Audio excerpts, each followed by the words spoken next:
yo la ya nung gao nó sẽ ba ya yo la mi mư gao mà nè khum mư mà đo cho khó đo ngà nó đã nè si chơ mà cho mi mư ra ngà để ba u chỉ họ nghe a cứ so mư luê ngà nó gò hông nghe ya u kha sư luê chê ya cha ga mya lo ma du chê mo cha ga nyo i ma pa ma nói ya cha ga mya lo tu nya nga nó mo cha ga chê nyo pa la ma dễ khó mà ngơ ba ya nhà lo nya ta sống dễ mà ngơ ba ga nhà pha nhà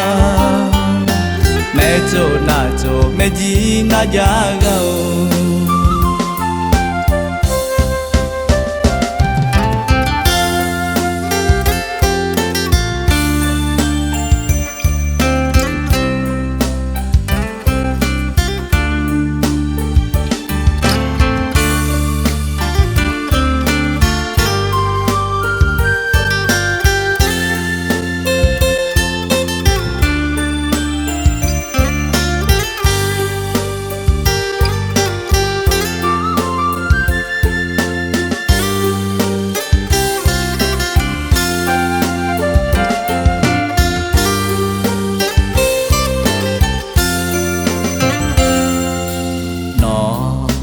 yo la ya nung gao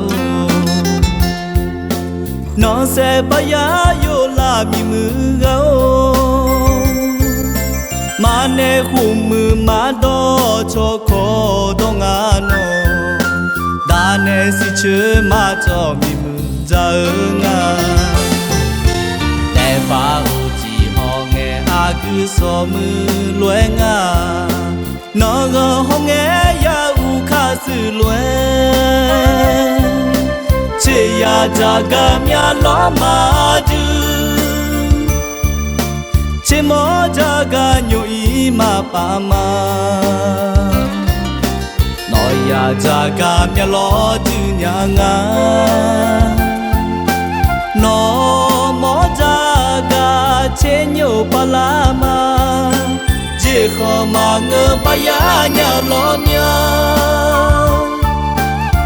ta sống dễ mà ngơ ba ga nhà pha nhà